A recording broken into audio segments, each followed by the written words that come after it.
Welcome to the series on how to begin data analysis. This is Dr. Labani from Easy Biostat. In this video, on the topic of hypothesis testing, we are talking about post hoc tests that are needed after ANOVA F test. Now, one way ANOVA,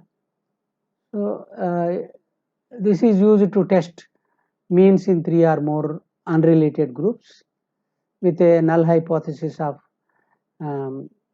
equality of means in each level. As against alternative hypothesis, they are different. And after having done that, we require to go for post hoc tests. The post hoc tests in ANOVA F test, in comparison of 3 or more groups, when we reject the null hypothesis, so that means when the F test is significant, p less than 0.05, then post hocs are necessary. So post hoc test compares different pairs. If there are 3 groups, there could be 3 pairs of comparison: group 1 versus group 2, group 2 versus group 3, and group 1 versus group 3. So in case if ANOVA F test is not significant, that means the F test p value is more than 0.05, and which says that the means are not different, is rejected. So no post hoc is necessary. So now we talk about post hocs and type 1 error. So in one of the earlier videos we talked about the type 1 error. So type 1 error is incorrectly rejecting the null hypothesis when it is true. So if the actual situation is the 2 treatments are equally effective, our test of significance is incorrectly rejecting that null hypothesis, as it stated that it is having difference, which is incorrect, which is an error, which is called type 1 error. So that type 1 error we fix at the level of 5%, alpha 5%. So the type 1 error of maximum of up to 5% for any particular analysis is considered. So alpha 5% means 95% confidence. In the post hoc test, what happens is when there are more than one pair, and that is the case in the case of ANOVA, we have more than 3 pairs of comparisons. For each additional pair, the error compounds. That 5% error we are talking about in one particular test, if these 3 pairs of the same data set, so the error will be compounded to 14.3% instead of 5%. So the calculation is easy to compute that how we are getting 14.3%. So this compound error is called family wise type 1 error. This is required to be controlled and adjusted for.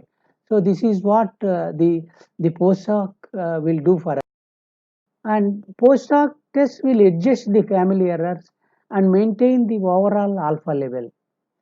So there are several multiple post hoc tests are available. So in fact, SPSS mentions about 18 of such tests. Now, most commonly used post hoc tests are Tukey HSD, Hochberg G2T, 2, Gabriel, Sheffy, Buonaferroni, Fisher's LSD, REGWQ, Dunnett, and Gameswell. So let us talk about in what situations each test is most applicable. So a test like Buonaferroni is considered too conservative, and it is not at all liberal, and the 95% confidence, it stick to that. Yeah, even we get more confidence in this case. Liberal and for three groups only. For 4 and 5 groups, it was shown to be not working, which is Fisher's LSD. Otherwise, it is a liberal test, and for 3 groups. And a popular test is called Tukey's honest significant difference, uh, which is commonly used for equal sample sizes. Slight differences will do, but not much. So another test is called nearly equal sizes. Maybe slightly unequal sizes are also, but not large differences. That is called Sheffey test. So another test is called Dunnett. So Dunnett test is useful only when you have controls in the three or four groups. One of the groups is a control group. So every group mean is compared with the control. So that is what Dunnett. Then REGW. So this is also a better test, opted to be a better test because it protects loss of power, and this is also for equal sample size. So there is another test for unequal variances case. Yeah. So we have seen that Leven's test if shows that the variances are unequal, then ANOVA test is significant, and then we have to go for Games-Howell for unequal variances. Games-Howell is a post hoc test for unequal variances case. Then there are two tests. One is Gabriel and one is Hochberg.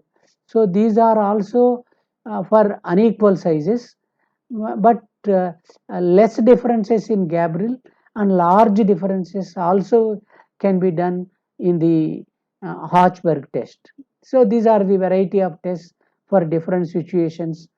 So they are summarized from the literature. No, this is the hypothetical data on triglyceride levels we have been using for demonstrating ANOVA. So these 3 groups we have here. So when we enter into the SPSS data editor, all the 3 groups triglyceride levels are entered in a single column. We have been telling repeatedly this. So all the values of all the 3 groups are typed in a single column, and then there is a group identifier. So which particular values are belong to which group. So we have given 111 for group 1, 22 for group 2, 33 for group 3. So that is what about the data.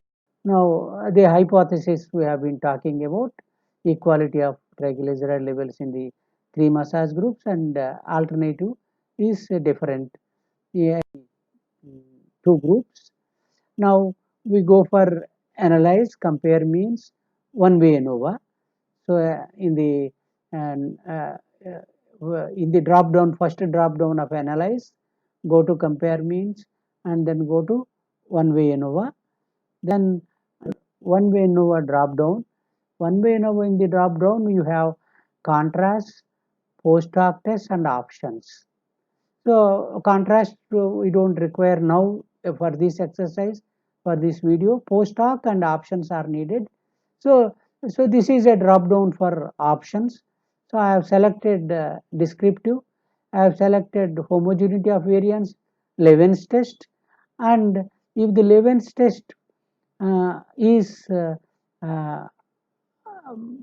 is significant, then I require this test. That's why I have checked this also. Then continue, and then OK. We will get by pressing post hoc test.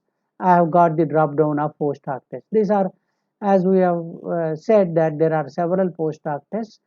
So the 9 commonly used one,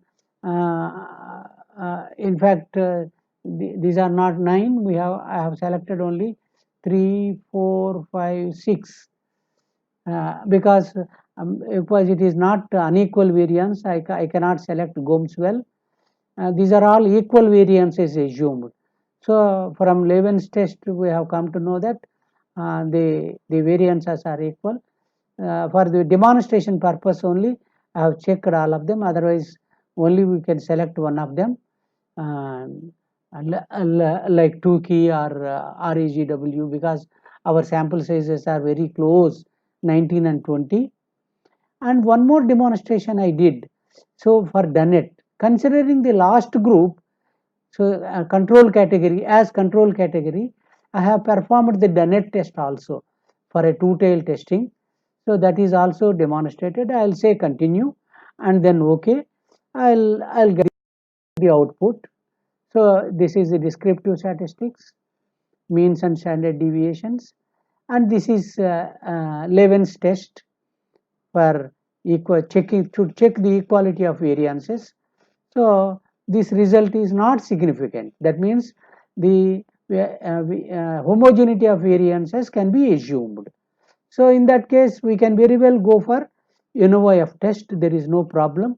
We don't need these tests because the Leven test is not significant. When the Leven test is becomes significant, we require Brown-Forsyth test.